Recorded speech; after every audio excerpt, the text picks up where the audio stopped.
Spreading the news. We interrupt our program to bring you this important message. New York, I love you. I love New York.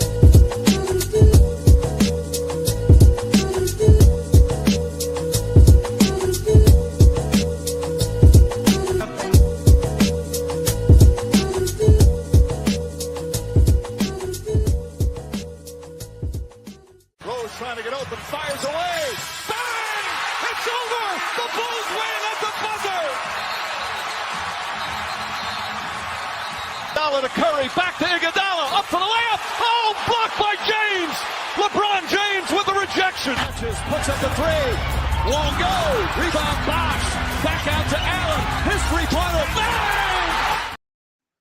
What's going on, people? Welcome back to another episode of the Off the Ball podcast with me, your host, Chris LeBron. It has been a while, guys. I am so sorry. It's been a while, but work's been busy, life's been busy, but all is good. We are starting off the new year. First of all, Happy New Year's. Blessings to everyone, that is going to be listening to the show, watching the show. I appreciate you. Make sure to subscribe to the YouTube channel, Off the Ball podcast. And we are going to have a great 2026. And to start off with the first guest of the year, my guy, Keenan Womack. He is the host of Inside Texas on the On3, one of the best. That's the O2. I love listening to all the recruiting stuff they got on there, and does a lot of NBA draft stuff. That's what we're talking about today on today's podcast. So make sure to follow Keenan on Twitter because he's a great follow. Keenan, my guy, what's going on, brother? Nothing much, man. Just it's not very cold here in Texas. It's pretty warm this week, considering it's January. It's going to be 88 on Friday, so we got the warm weather going early here. Man, it is. What is it right now? I think it's 21 degrees. Ooh, buddy.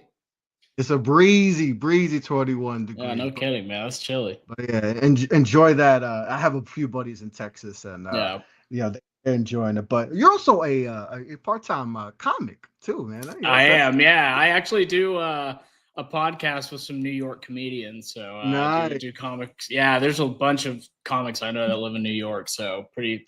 Scene, it's the best place to be a comic is New York. So, but Austin's not a bad place either. So that's like a lot of the comics are going to now. But it's the comic scene over here is it's fun. It's fun seeing the up and comers. Yeah. Oh, like I forgot who's the comic he's big on TikTok. He does a lot of good crowd work. I forgot the dude's name. I follow him, but I saw his growth. I forgot the dude's name. It's cool to see that stuff happen, man. Just see it. Like I have friends that are starting to blow up. It's really cool. That's dope. And like we're starting to talk about the NBA draft and I talk about this. I love seeing a lot of these guys that you see. Like for instance, I always talk about VJ Edgecombe. Oh yeah. I used to write for Prep Hoops, and I wrote a story about VJ Edgecombe. When he was a junior in high school, like he was like a 3-star at the point. I'm like, hey man, this kid, I think he's going to be something. He's in a good program. He's surrounded. He had good coaches, surrounded by other great 4-star, 5-star players.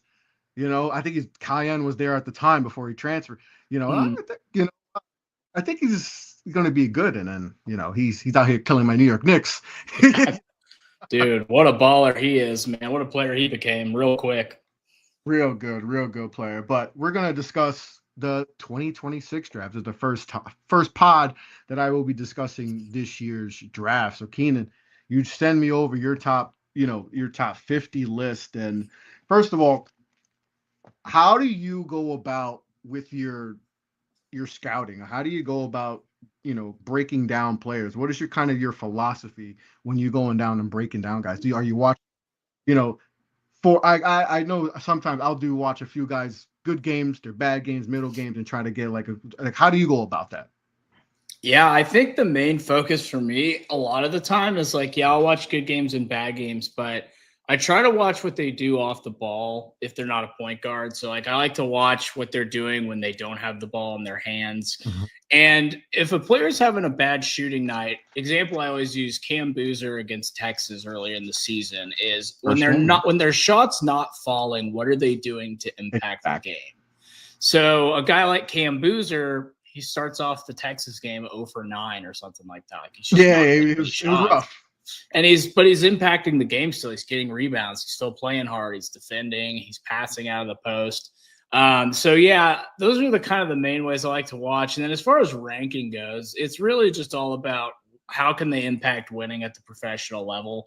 You know, it's not necessarily even statistics, although obviously that plays a major role. But like, you know, my number one guy is Darryn Peterson, and it's not really from his college tape because he hasn't been right this year. He's been banged up all season. Yeah. I think like his acceleration, deceleration is what I think separates him, makes him really special, and he hasn't really been able to show that off as much. He's still been good playing through this hamstring injury, but he hasn't been 100% really since he was in high school.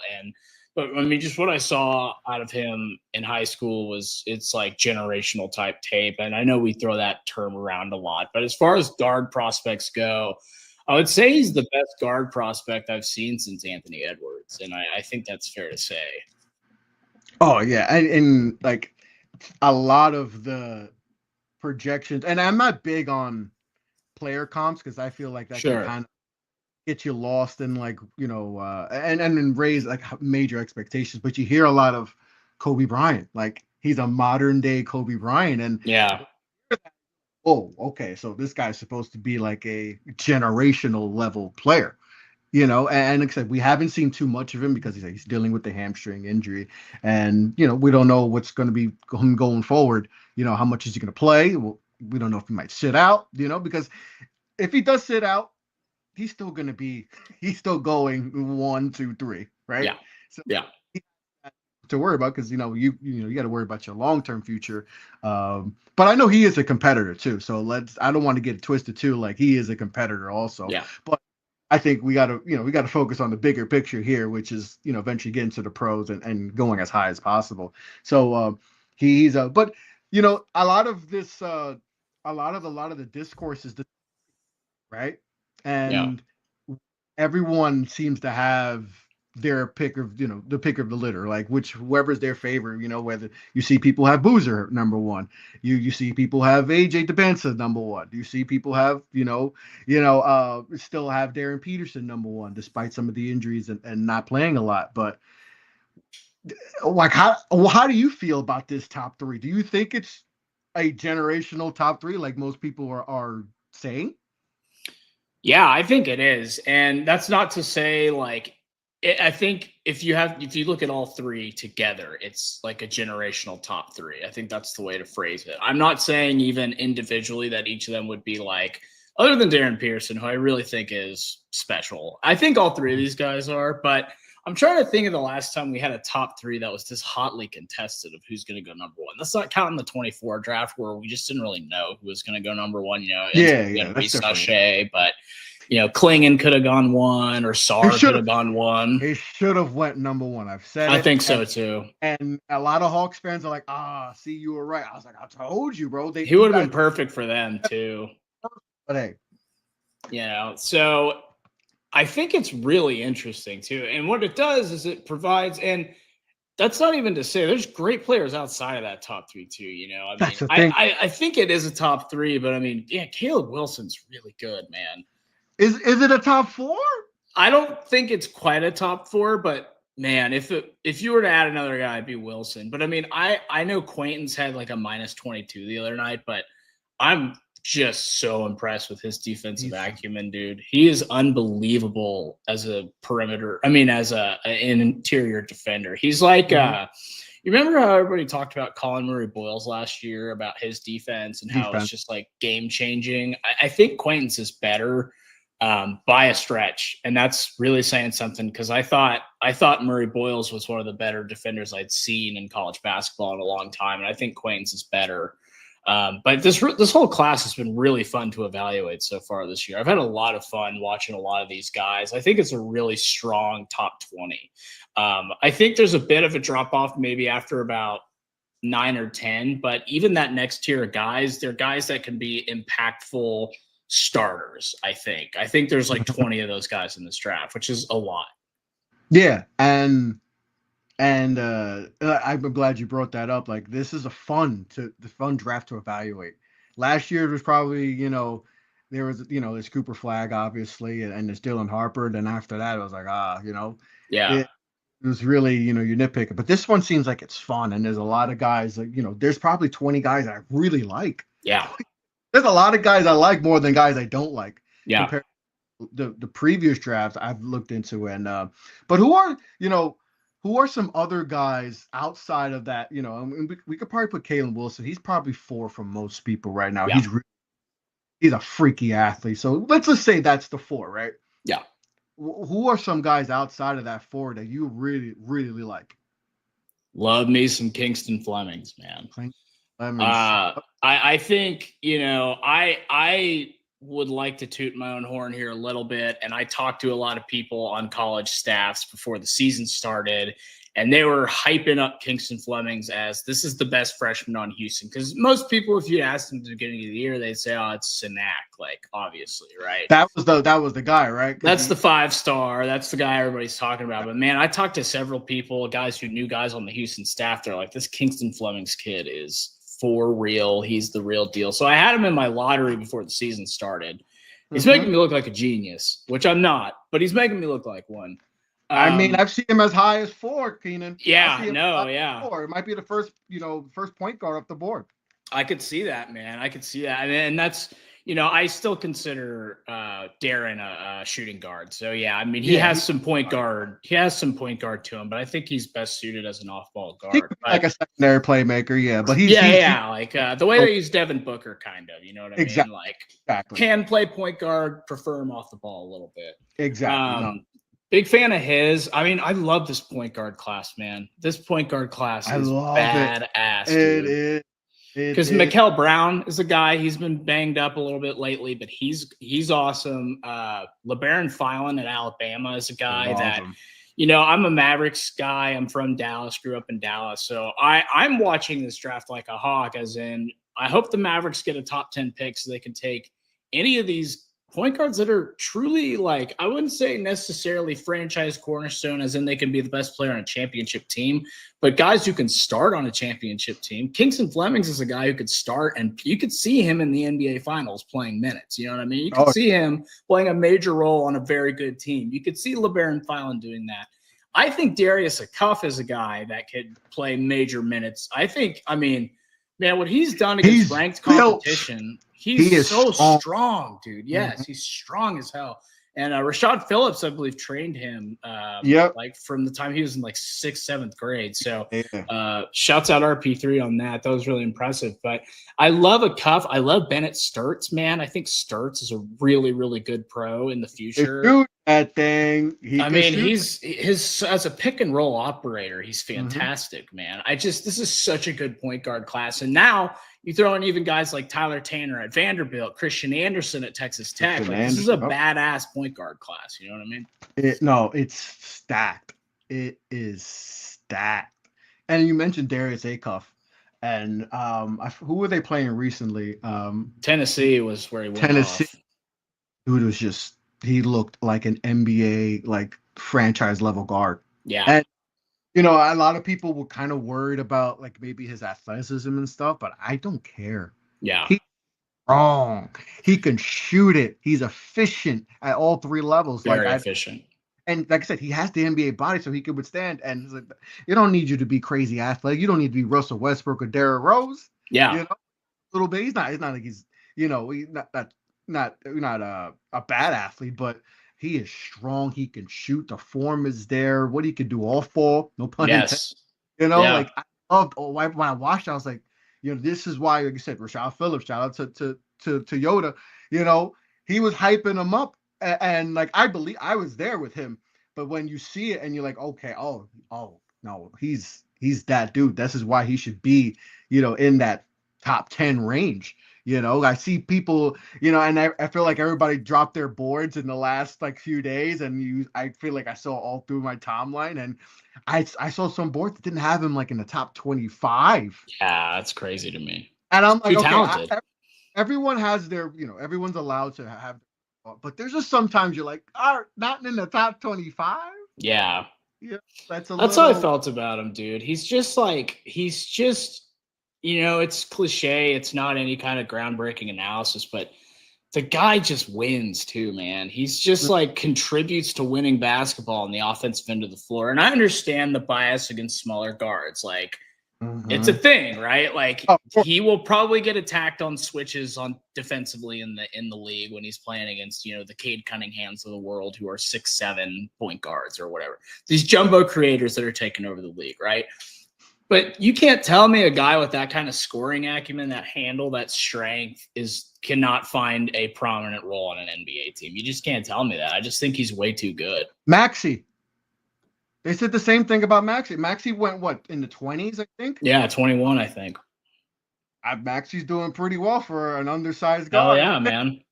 I mean, obviously the guy you bring up is like anyone would bring up is Donovan Mitchell. Now, that's a very special player. That's like he could be like almost first team all NBA. Like he not quite, but like he's playing like an absolute monster this year. Like second team all NBA type of performances from him night in, night out.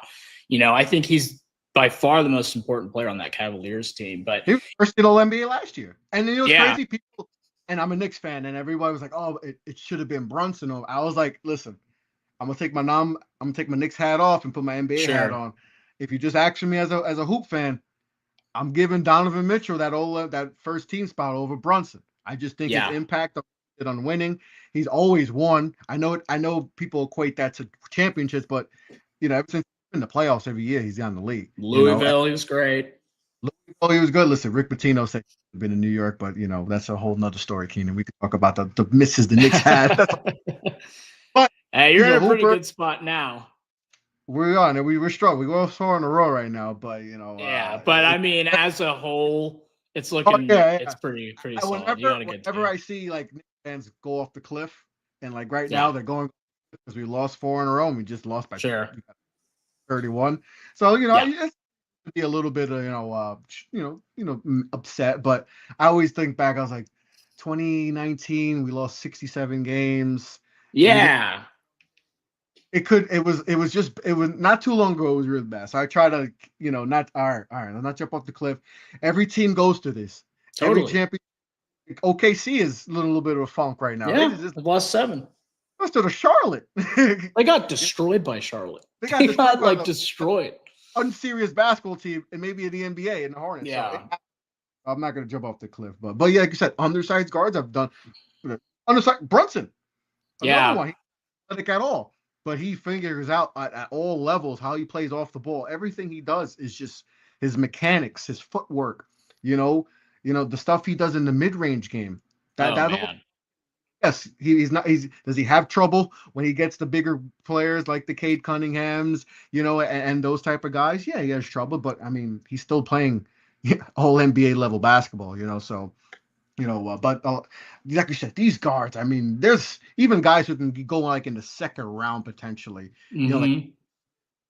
That guy can maybe in a few years light it up in the league. There's a lot of guys I like, and there's some guys that we don't even know if they might like. Caden Boozer's intriguing to me. Yeah. And he's a guy who, depending on how he finishes the end of the year, we'll see. But there's a lot of guys, like you said, LeBaron. I had him as a lottery pick last year. LeBaron. I did too. Maybe not lottery, but like 18, like right in there. Yeah. Like I had him for sure. Had him that high. Like I said, I just love him. But we'll talk about we talked about some of the guards. We'll go talk about some of the shooting guards you like. Darryn Peterson. We talked about him a lot. But another very intriguing is Cam Carr. Yep. He's another freaky athlete, So talk to me another guy that I feel like is starting to rise up a little bit. Cam Carr is there's this like little group of shooting guards that I'm having trouble ranking. It's like Keaton Wagler, Cam Carr, Braden Burries from Arizona. If you count Malik Thomas at Arkansas as a shooting guard, he's kind of a combo guard. He's a combo guard. Braylon Mullins from Connecticut is another guy who I like. He hasn't been quite as good this year as maybe I thought he would be, but I've watched enough of him to see like real professional level shot making out of that guy, and he's like 6'6", 6'7", so got good size. But man, I just, when I first saw Cam Carr, I was watching Tunde Yusufu. Like that's who I tuned in to watch for Baylor, was because they were so good on the wing. Tunde was getting like top 5 early. Oh yeah. I saw a lot of people have him really high. Yeah, he just hasn't been quite as efficient as you'd want. That's the reason he's not quite as high. But the athleticism is there. The defense is super strong. The defense is great. But Cam Carr is just a much more efficient scorer. You know what I mean? He's just a better shooter at this point. He has better feel, I think, than Tunde does at this point as well. So, I agree. If you're watching Baylor, if you want a guy to have the last shot in the game, you're going to want it to be Carr instead of Yusufu at this point in their careers. You know what I mean? And he's young. He's a sophomore. I believe he just turned 20. So he's a young guy. And, this whole class, like we talked at length already about the point guard prospects in this class. And I think the second strongest area is probably power forward. But there's some really good shooting guards in this class. A really, really solid group of guys that I think can be real contributors at the NBA level. Well, what are you feeling about Braden Burris? Because he's another one. I feel like he can be someone who could be a top 7-8 pick just based off his talent, or be a bottom of the first round type of guy. He kind of has range right now. I feel people are very he's one of those low key polarizing players. I when I watch him, I get like Quentin Grimes kind of vibes, and I think I like that actually. Dropped a mock draft. I think he had the Knicks taking him with like their second. But I think it was the second. We have a high second. So, he's a guy that he's basically tied for leading scorer on the.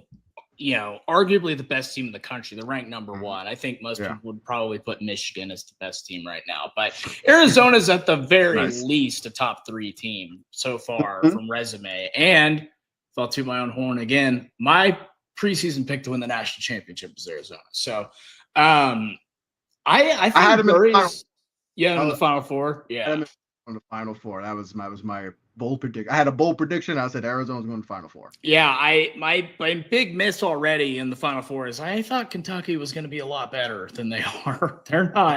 That's not a Final Four team, brother. I feel like there's just when I watch them, they're just lost. It's because Lowe's hurt, man. Yeah. I think Lowe is so crucial to what that team does on the offensive end. Shout out Fort Bend Marshall's own Jalen Lowe from Texas, but. They're just lost without him at point guard, I think. And what's I have to watch Kentucky because I want to see Quaintance play, but it's not been pretty this year, man. Alabama kind of put it on him, you know what I mean? And they put a hurting on him. They were just that pace is just too much for them. Bama's. So I think Oates is a top 5 coach in the sport, and just the way that they operate offensively, just that. It's a pro-style offense. I mean, it's basically 5 out most of the time. And then you have LeBaron Filan running the show. You have guys like Amari Allen running around out there. Jalil Bethea. How do you stop that? I don't know. I think they could win the national championship. I know they've lost games this year, and they've had a few close losses to good teams. I know Purdue kind of beat them up a little bit. But, dude, over the course of the season, the SEC is down this year, right? It just is. It's big time. Yeah. Especially compared to last year where it was the strongest conference in the history of basketball. It wasn't even close either. It was not close. Yeah. Now I think the Big 12 might be the best, or maybe the Big 10, but SEC is probably the 3rd best conference right now. So, I think the 2 best teams in the SEC are Alabama and Arkansas, and it's really based on the strength of their guard play. I might throw Vanderbilt in there too. I just need to see more of Vanderbilt this year because they haven't played a lot of tough competition. But I think Arkansas and Alabama are both very, very good, and it's based off of really young, talented backcourts. Yep, I had Arkansas win the SEC. Yeah, that's a good pick. I had Bama. I thought Kentucky and Bama were the 2 teams to watch. I thought Florida would take a step back. They kind of did. I mean, how do you not? I mean, last year's Florida team was – Walter Clayton Jr. is an all-time great college player. I don't think you can argue that he's not an all-time – college basketball Hall of Fame type of guy. Exactly. Because he played 4 years. You know what I mean? just unbelievable performances in the Elite Eight and Final Four, just complete monstrous stuff. And, Will Richard is a guy that's playing minutes for the Warriors right now. He was he's the 50th pick or something, and he's getting minutes. And the guy I do my I do an NBA comedy podcast with a comedian from New York named Robbie Goodwin. Well, he's from the Bay Area, but he's been doing stand-up in New York for like 10 years. And he was just texting me like, dude, Will Richard, like, who is this guy? He doesn't watch a lot of college basketball. He's like a huge college basketball guy. He was so excited. He's like, dude, he's like in the veteran. He's like with the veterans now. Like they trust him already. It's like, that's just Golden, man. Golden's a damn good coach. He really is. He really. And Nate, I'll go back to Nate Oates. Yeah, I'm surprised they have not come knocking on this door, because like you said, it's an NBA offense. It is, yeah. I think the next guy to get poached from the college ranks is going to be Kevin Young out of BYU. That guy feels like an NBA coach to me, And what he's done with AJ DeBonsta, what he's done with Rob Wright, Richie Saunders, that BYU team, man, that's a team that could win the national championship, low key. I mean, that's a good team, dude. Like that's 3 badass players. I mean, DeBonsta is good enough to be the best player on your national championship team easily. Yep. Rob Wright, super talented lead guard, transfer from Baylor last year. And then Richie Saunders is great too, great shooter, So that's a really talented team as well with a great coach. Yep. No, it's BYU. I mean, DeBonsta's #1 pick probably not years, and this year he go to 3rd. Yeah, no kidding, man. Like I think other than last year, I think Flagg goes 1, and I think the only guy that would possibly get picked over Flagg would be Peterson this year. I still think Flagg goes over, and I still think Flagg might go 1 over Peterson. I don't know, just because the size, defensive upside, things like that. And as a Mavericks fan, it has been an absolute pleasure to get to watch Cooper Flagg grow already. I mean, like when he started off the year, they were like, screw it, man, you're playing point guard, buddy. Just like, and I think it helped him though. I really do. Like, well, it happened at Duke. It happened at Duke. Those first 2 games where he had the ball in his hand late in those games, and he kind of, it didn't go his way. He turned it over. That turnover. He's like, I don't want that to happen again. And guess what? He started having the ball in his hand a lot more, and he had success. And boom, player of the year. It's been fun to watch, man. It really, because I'll never truly get over the Doncic trade. Like Doncic was my guy. Like of course. And I'm still really not over them letting Brunson walk either. Like that broke my heart. I was a huge Brunson fan as soon as they drafted him, and because that 2018 draft, they drafted Luka and Brunson in the same draft. Imagine that. You drafted it's unbelievable. Two all NBA players in the same draft. Like that. And one of them was the 33rd pick. Yeah. With the 33rd pick, you drafted an all-NBA player. Like, who would have thunk that? But it's something like what Brunson kind of does. I know we're hopping all around, but that's kind of what I wanted to do anyway. It's just kind of basketball at large. Is like Brunson has a similar, or Cam Boozer has a similar thread with Jalen Brunson, and that the dude just effing wins. Wherever he goes, he wins. It doesn't matter. I could see Duke winning a national championship this year. He won multiple state championships in high school. He won the EYBL championship. He won FIBA under 19. He won the Olympic gold medal for under or whatever age. Like the guy is just winning's in his DNA. Look at Daddy, Carlos Boozer, all-time great, maybe not all-time great, but you know what I mean? Very talented NBA player, great leader. And that's what second round pick, a second round pick, Duke guy too, man, and I want to ask you this too, by the way, just because I've been chatting the whole time. I want to get your opinion on something. So this is Duke team this year. I think Duke last year's better, but do you think that Duke this year can win the national championship with the roster that they have? I think they can. Yeah. Do I feel as good as I felt about last year's team? No. No. I think I was confident we were going to win the national championship. Like I felt. Oh, you're a Duke guy. I didn't realize that. Yeah, okay, perfect. I see. I always tell people because I'm in New York, we don't have. It's not college centric. Sure, yeah. You don't have college. Growing up, I had to all right. I kind of front ran when I picked my college team. Okay. I was like, all right. The college basketball, I picked Duke, and then college football, I picked Miami. That's cool. Swag, both teams were cool. They're winning. All right, cool. Miami. Yeah. About to win away from maybe going from national away for the Natty. My team was in that position last year, so I went to that in Dallas.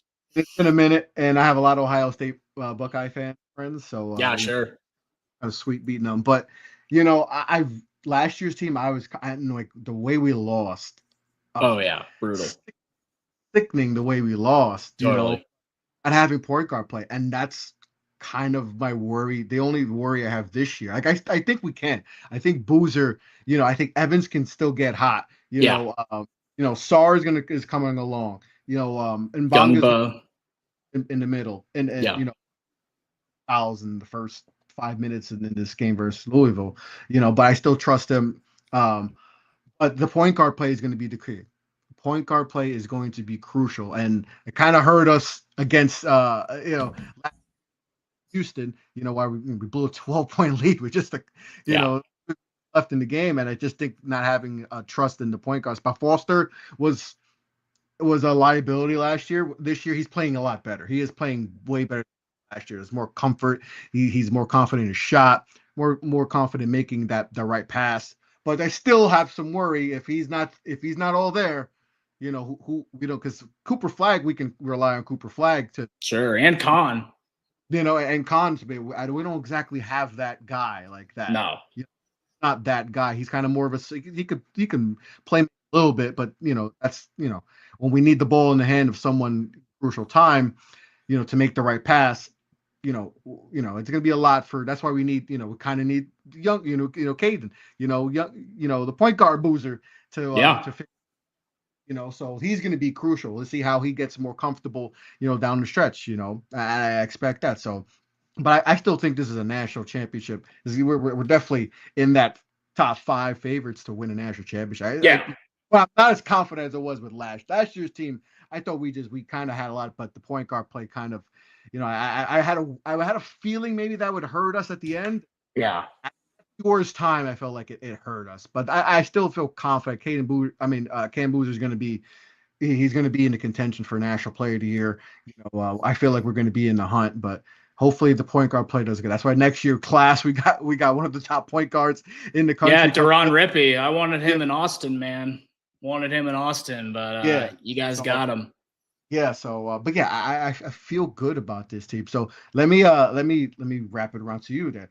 We talked about a little bit about Arizona. They've been on there in the country. Michigan. I feel like they're just absolutely some bad boys, dude. Belt to ass. There are some bad boys up there, man. Belt to ass. Like they are just putting a hurting on people. And then you got UConn too. They I think their first 4 games in Big East played belt to ass too. Big East is bad, but yeah.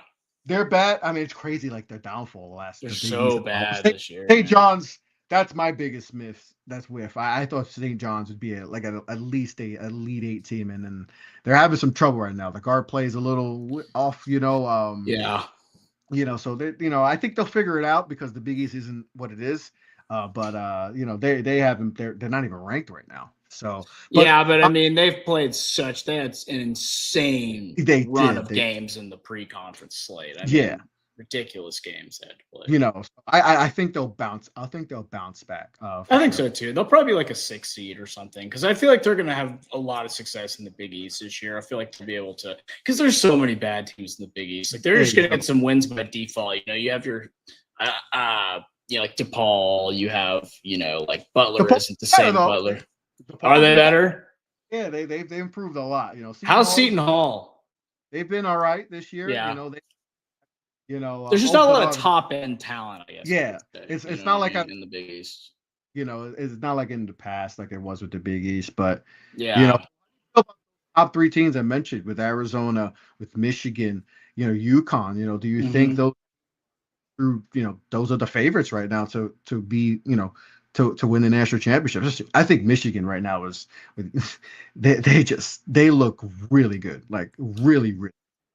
Yeah, I mean Michigan's got to be the favorite right now, but even though I know Arizona's ranked number 1, and we can't forget about Iowa State either, man. I think Iowa State is legitimately Iowa State. They are some bad boys, dude, because not only do they have excellent guard play with Killian Toure and Tamin Lipsey, Joshua Jefferson's awesome. Milan Momcilovic is a great shooter. They're so well rounded, and I think what's his name? Not Hoiberg. That's their old coach. Otzelberger is one of the most underrated coaches, if not just one of the best in the sport. Hey, Hoiberg got Nebraska cooking.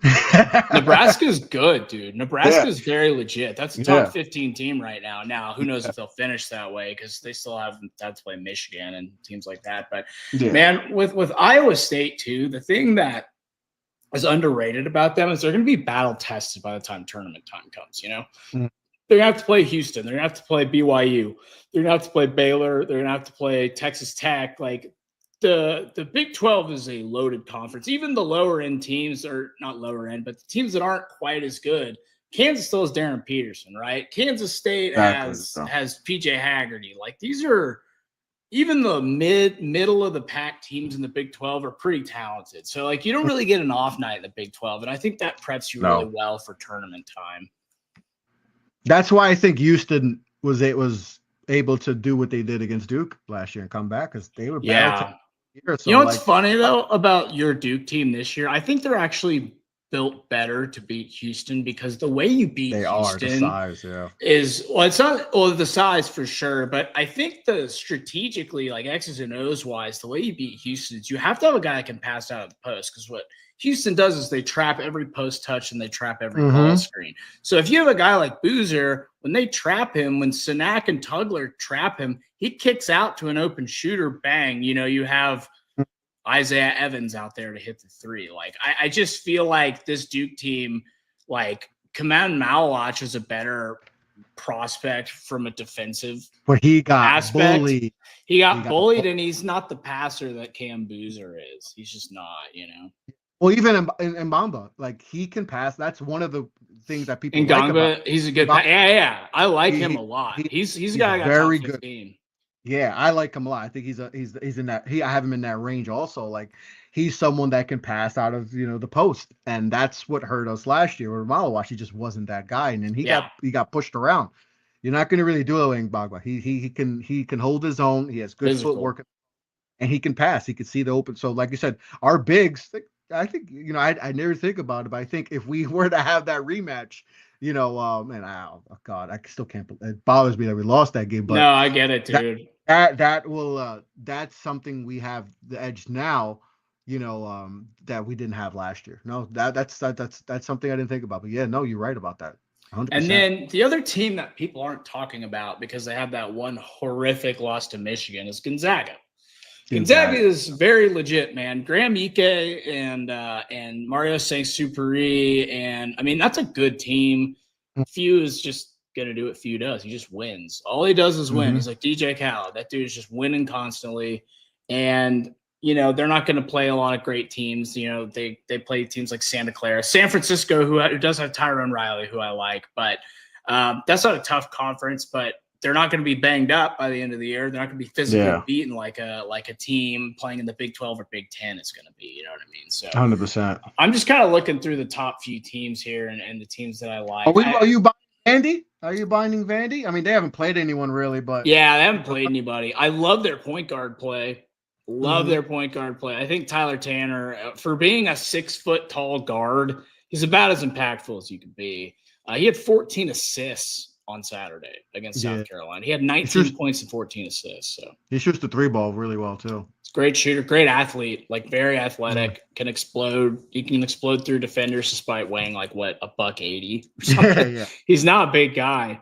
But I think I can't remember the last time a sub 6'1" guy got drafted in the first round. I don't know that he will, but I know a lot of people are thinking he might. So I think Vanderbilt, I need to see. Let me see. They got Bama, I think, tomorrow. Okay, that will be a very interesting game. Yeah, they got Bama tomorrow. I mean, they started off SEC play with a bang. No. No, they do get Bama tomorrow, and it's at home, so they have a shot to win that game. That's going to be one of the best SEC games of the year, I think.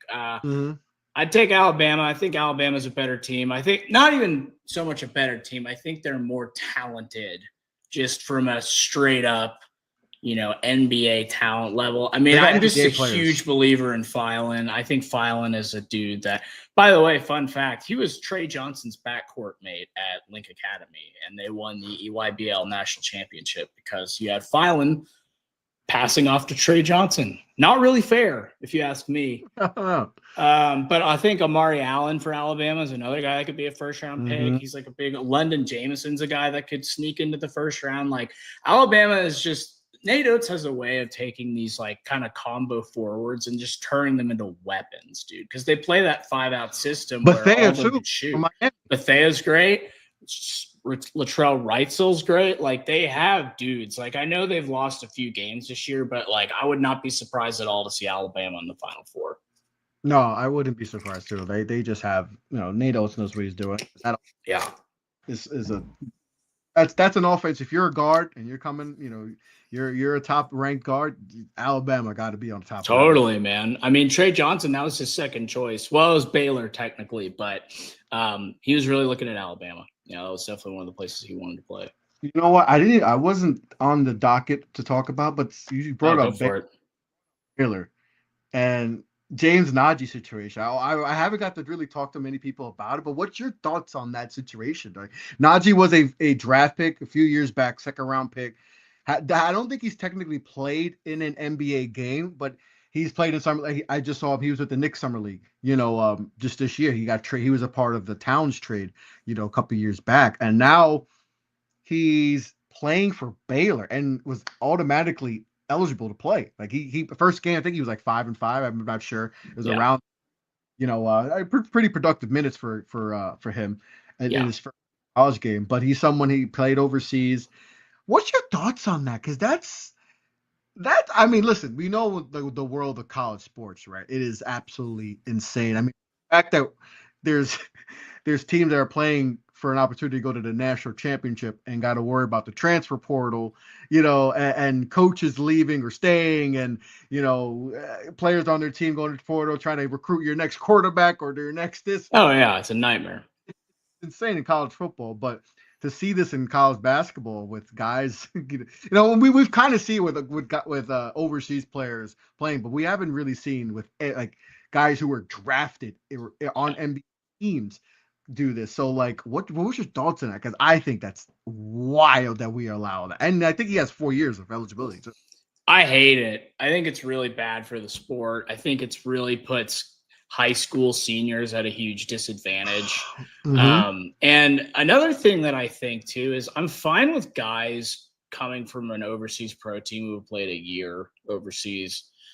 What I'm not fine with is guys like Tice DeRitter, who's 23, being a true freshman on Virginia's basketball roster. I think that's ridiculous. And I think it's unfair. And it's just like, dude, I think he got invited to the Pacers camp last summer. So it's like 1 foot in, 1 foot out. Like the NCAA had years to prepare for this, and they did nothing of the sort to prepare for Keenan, it. They could have fixed this easily. And it's crazy with the whole NIL stuff. I always say this, and I had a friend say, he's like, kids weren't asking for 6-figure, 7-figure deals. They just want a little change. Yeah. I don't want doing a signing or I get a free pizza from the some guac on my Chipotle. That's what Keandre used to say. That's all they wanted, and because you didn't fix it, you created it, and now you're all mad. Oh, this. No, man, you did this. So now look, hey, it's crazy. I love NIL personally because I think without a doubt these kids deserve to make some of the money that they're creating. I don't understand how you could not pay them. I'm sure you agree with that too, but like, there has to be here's the problem. They have to have collective bargaining. They have to unionize, and they'll never let them. They'll never let them unionize, and this is just going to continue to happen. So these commissioners aren't going to, because listen, it's the one we don't have. There is not a true commissioner. Like we know have NBA and in the NFL and baseball, hockey, they have commissioners, right? Yeah. So now you got a Big 12 guy, you get the SEC. Sankey's not gonna. No, he's not going. I think Greg Sankey's the most powerful man in college sports. I think he might be. I think you're right. You know what I mean? Because like if you look at just like, and this is speaking on a broader sense, just like SEC football. I know, they might not win the national championship. This will be 3 years running, but they produce the most NFL players. They make the most money. It's the most watched league. I know the Big Ten's great. I'm not because I'm not like an SEC loyalist. Like, yes, I went to the University of Texas. I'm a Texas grad. But you just got UT. there. I just got here. But I'm not an SEC guy. I don't rep the SEC. I don't care. But like, it is the most valuable conference for a reason. It has all the brand names. Facts. We know and that's spilled into the basketball side of things, right? Like, you look at the SEC last year in basketballs, they got 14 teams into the tournament. Yeah. Or 13. Yeah. So it's like, I think eventually what's going to happen is you're going to have the SEC and Big Ten start poaching more and more teams from these ACC, Big 12, and they're going to split off from the NCAA and just do their own thing. I think that's what's coming. I don't think that'll affect basketball nearly as much because you don't have to be one of those schools to compete in basketball necessarily. Like, you can have a Gonzaga be like a top-notch program, like they're not a mid-major, but you know what I mean, like that kind of league that they're in, or like, there's just schools that can compete at a high level that don't have the financial infrastructure that like an Ohio State or a Texas or an LSU does. So I think basketball, what needs to be fixed in basketball is a lot more player-related versus league-related for college football. Yeah, I just thought that was insane. Yeah, it's terrible. It's so bad for the sport. It's awful. And I think with the is they get full 4 years eligibility too. Like, I just think before, like, high school recruiting is, I mean, the top of the top are going to get AJ DeBances, the Boozers. Sure. It doesn't really affect them. No. Well, when we getting down to those lower end 4 stars or 3 stars, or God forbid the 2 star, they have no chance. Totally, man. They get recruited because it's just going to be all about the portal. It's going to be all about the portal kids. And like, oh, why would I get an 18-year-old when I can get the 24-year-old who can help me win now? Because at the end of the day, it's about wins and losses for these coaches. They don't care how much. They don't care if you graduate all these kids, but if you're going 8-24, Keenan, guess what? You lose your job. Not having a job anymore. Graduated, that's cool, but you went 8-24, 9-25. Yeah, we gotta let you go. And maturity is what's winning now too. Like, you can have as many freshman sensations as you want, but these national championship teams and the teams that are good right now all have seniors on those teams. Like, look at Michigan. Like, the best player in the country for my money is Yaxel, and he's what, a fifth year senior, and like they're just low. Morez Johnson, Ade Mara, like these are all upperclassmen. Like Elliot Cadeau's an upperclassman. That's why I'm like what Duke is doing to still like, yo, we're still gonna prioritize high school. We're still gonna try to grab. Duke's always has like tiers. Like, they're always gonna go out. We're gonna go after the top 3 guys. Sure, Rippy. And we're gonna try to 10 to 15 area guys, right? Then we get that high star. Like they're still going, and then they'll pluck in the portal and get a guy that can fit a piece. They'll grab those couple portal guys, but they're not abundantly reliant on the portal. Teams are, and I wonder, because listen, they haven't won a championship in 10 years, and I'm still big on recruiting, but do you like the Shire be like, yeah, man, do we go that route? Because if everyone else is winning around us because they're doing it, do we start just, we're on the portal, we got to go after the actual those guys? Like, but I just feel like their fundamental basis, no, we're still going to do it the way the true traditional recruit, and go and be in the circuits and checking. I always wonder. I wonder if they fall short these next few years with these big time, does a change of mindset happen? Which is funny because like Duke used to be a team that was all about 4-year starters, and now they're all one and done. Right? They're all like one and done guys. I grew up on Jay Will and Boozer and all these guys playing 3-4 years at minimum, and then like that when it shifted to the one and dones, and they're like, oh crap, they get with Kyrie. They started getting these guys, and it's like they dipped into Kyrie and like, all right. I know, Coach. All right, this is pretty fun. Well, remember he got. I know he was upset when Maggette left as a freshman, and I think he was like, "No, we're not doing that again." But done with that.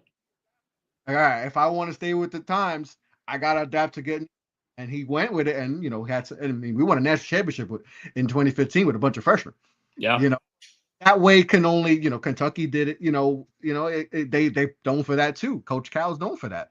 But oh yeah, I also think we got the age limit too, dog. Like I agree. we can't have 26, 27-year-olds. Yeah, that I just think there's a, yes, the 18-year-old might have a better be a better NBA prospect, but the 27-year-old is always good. He just has more experience. It's gonna be better. Like growing up, we all know there was that, if you're that 14-year-old who's better, than the 9, but he's always going to, the 9-year-old is better than the 14-year-old, all right, this kid's going to be good. But the 14-year-old is always going to win because it's just, he's physical maturity. I don't like that part. I don't either.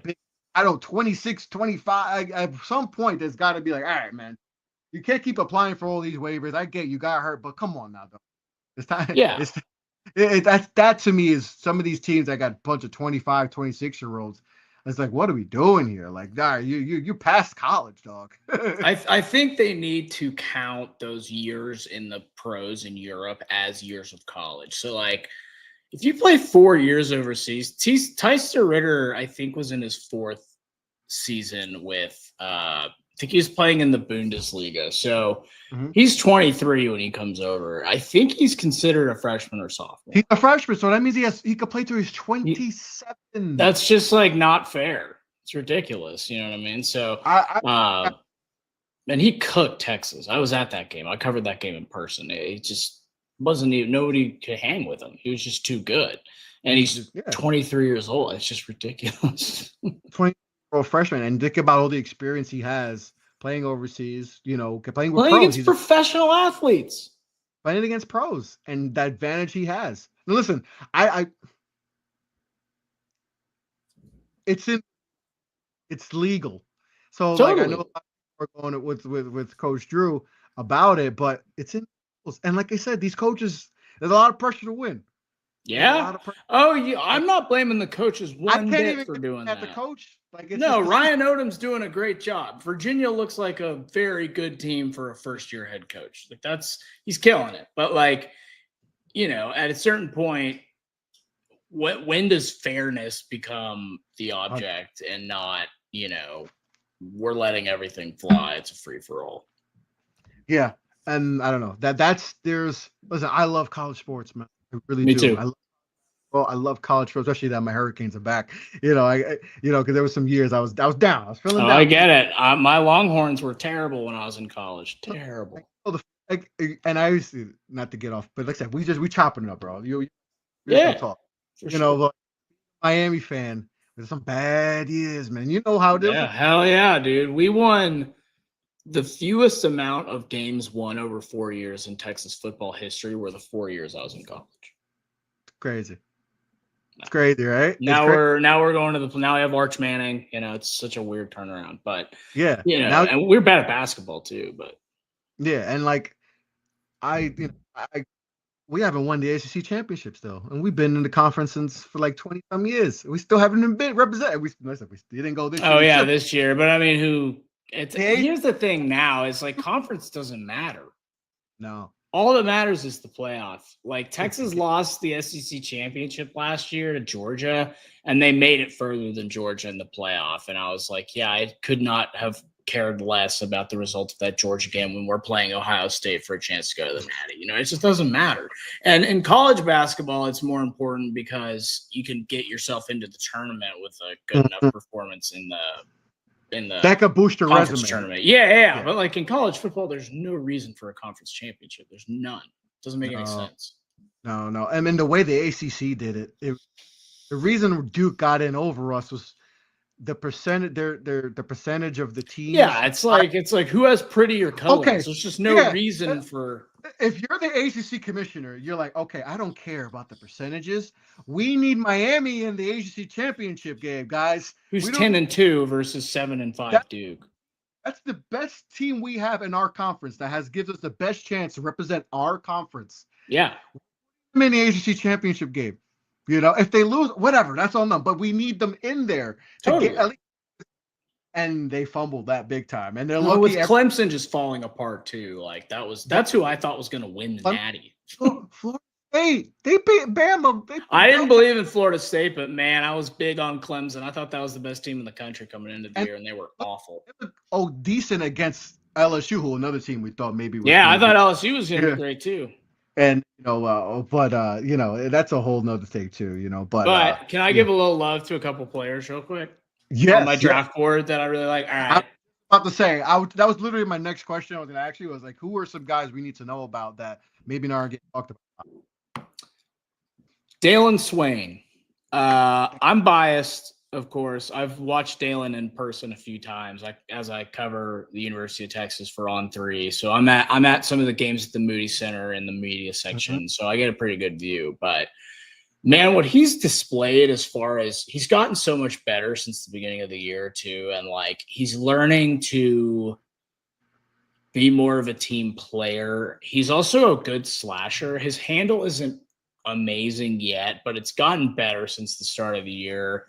The 3-point shooting is not amazing, but it's gotten a lot better. His defensive playmaking, I think, is the real thing that sticks out about Dalen Swain. Is he just reads passes well. He gets in passing lanes. He works really well as like a switchable kind of combo forward. I think, people are like, is he more of a 3-2 or a 3-4? I think he's more of a 3-4 personally. I don't really see him as like a perimeter guard, but man, I just love the switchability, the athleticism, the strength. He's 6'8", 225.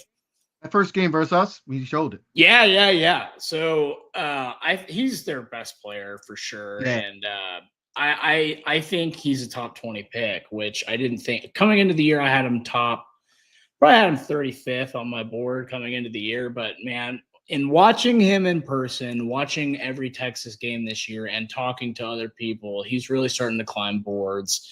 And I just think he's a top 20 pick. I think he's good enough to be that, which like is a blessing and a curse because I would love to have him back to play alongside Austin Gooseby and Chris Bo Ogden next year, but can't have it all, right?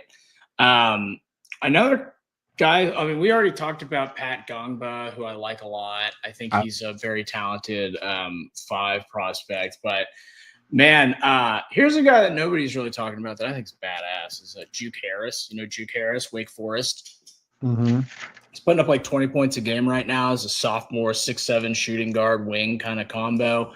Not a great 3-point shooter, but he's a bucket, dude. He just gets to the rim. He's good in the mid-range. He's just a really talented flasher and a guy I think is going to end up in the first round. Can I ask you something? Because I see this a lot, of course, with an NBA. Everybody wants every prospect to be perfect. Oh yeah, and that's one thing I like. Oh, this guy can't be a lead, can't be a high-level star. And I feel like we tend to do this a lot when we're evaluating.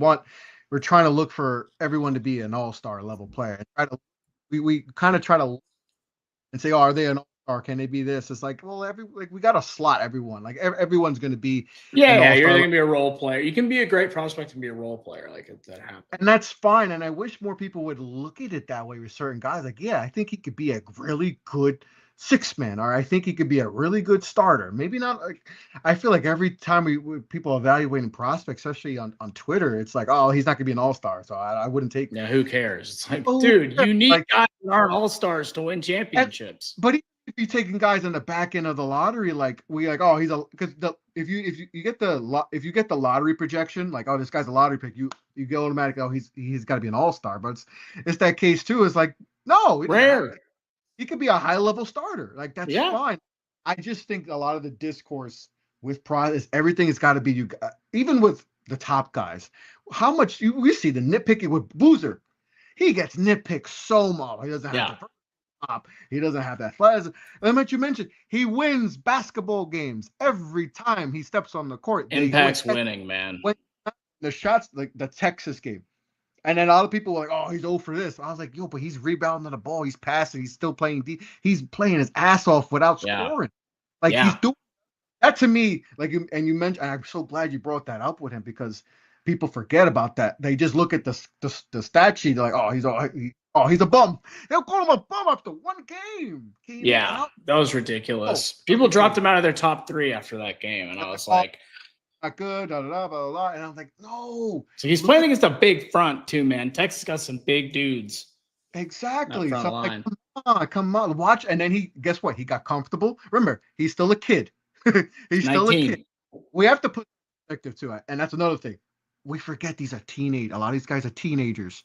18, 19, 20-year-old kids. And we're expecting them to just because I understand that in NIL, they're making money, but still, like, imagine us at 18, 19 with millions of dollars. All like I can't even think about it. It would not. I would. I'd be in trouble. I'd be in a lot of trouble, man. I'm in New York City. A lot of trouble. Yeah, a lot of trouble. We'd be in a lot of trouble. So like, we got to put that in perspective. I don't think people would put another perspective on like just the youthfulness. Like these are still kids that got to figure out. They're still figuring out themselves. So like we got to put that and like just the over analyzing the picking, too much analytics too. Like I saw there was one guy breaking down. I was like, oh, I don't like it was some crazy thing. It was a wild. I had never heard of this term. It was some wild. All right, you're doing a little too much. Like sometimes trust these. Put the calculator down and watch the game. Watch the game. I get there's stats that are that we need. Yeah, you got to do them both together. Like stats should inform what you see. Exactly. You see what, and then like, all right, if the stat, okay, this makes sense. Why the stats? Okay. Right. Put in perspective. Moderation. Like you just like there's a couple of counts. I'm like, all right, all you do is add these crazy calculations. Bart Torvik merchants. Yeah. And I have used Bart Torvik. Me too. A lot, but I don't. That's not like when I do any type of scouting report or when I do stuff for Knicks Fan TV and the next. Hey, man. Give us some prospects. You know what? I'm not going to be like, well, their EPEY is they're paying RAPM. I'm like, dude, just like what? What? Yeah, just say just say they struggle handling the ball. That just simplify it. But that's just me. I get some. No, I get it. Who are some of your guys before we start wrapping up? Who are some of the guys you like that maybe aren't top 5, top 10 guys that you're a fan of? I'm still getting one of my boys. Like I said, I've been a bit patting box. Yeah. That's not putting you on the spot. I'm just curious. No. Like, I know people are having lowers. I've seen a lot of boards have him in the. I think I take him a lottery pick. I just think he's smooth he's strong hands too. Strong hands. So I like that a lot about him. Who?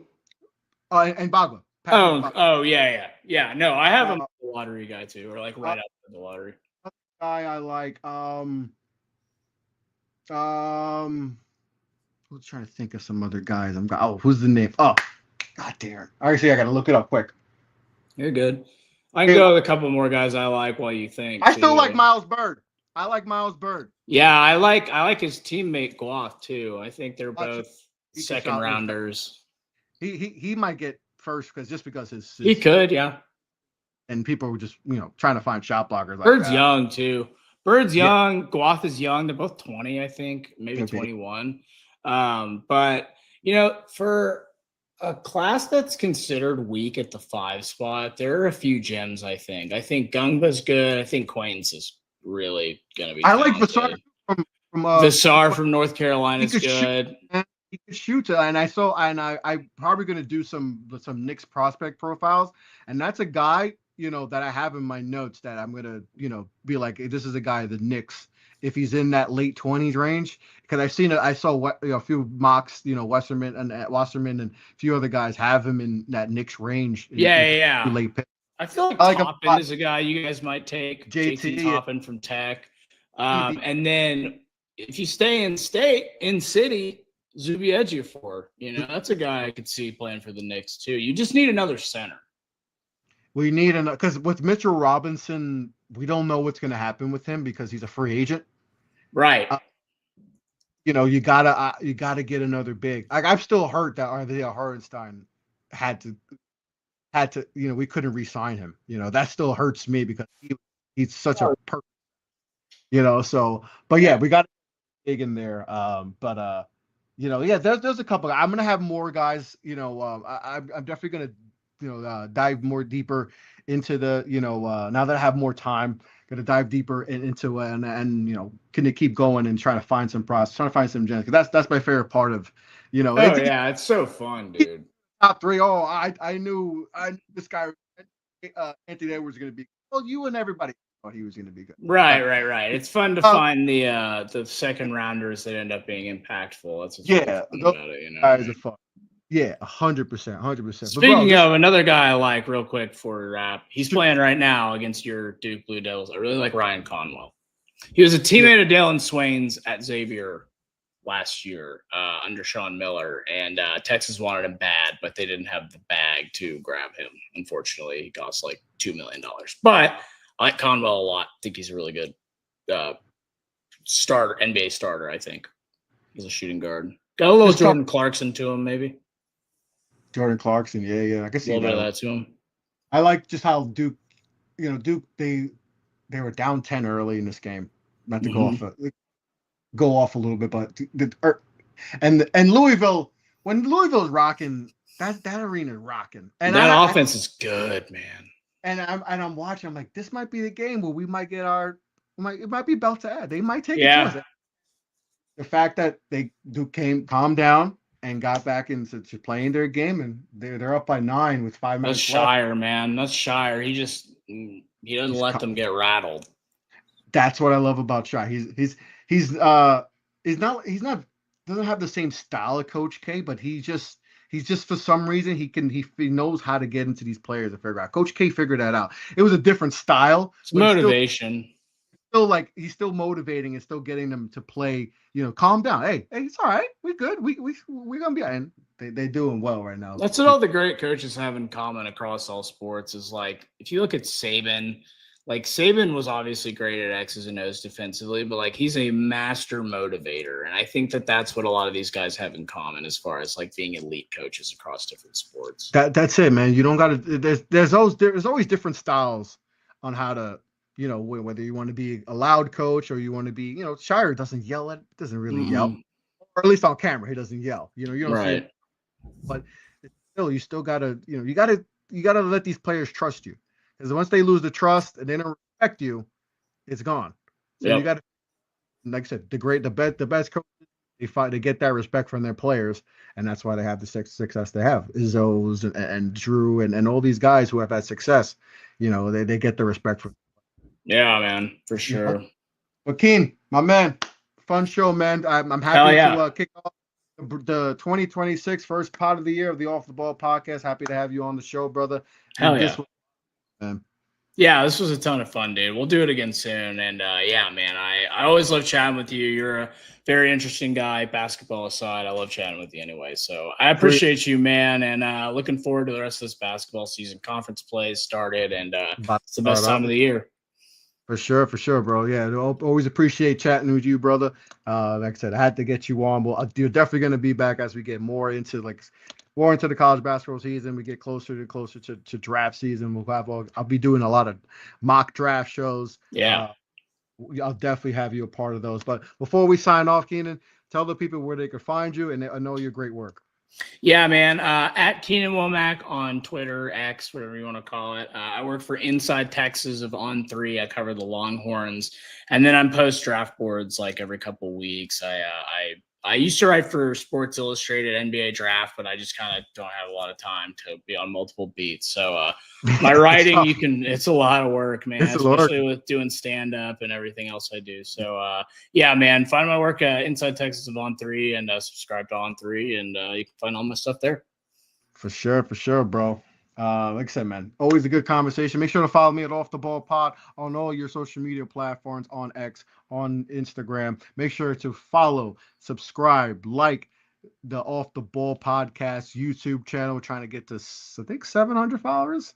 Trying to get to that, and hopefully we get to that 1K before we hit the 2027. But a lot of great content coming up next week. Going to have Corbin Ford and Stephen Gillespie of No Ceilings. We're going to do a mock draft. First mock draft of the new year.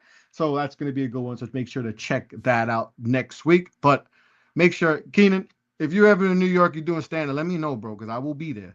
I will be there, bro. We'll certainly let you know, my friend. Definitely let me know. Keenan, my brother, be good, man. On that note, everyone, be well, be safe, take care. Happy New Year. We out.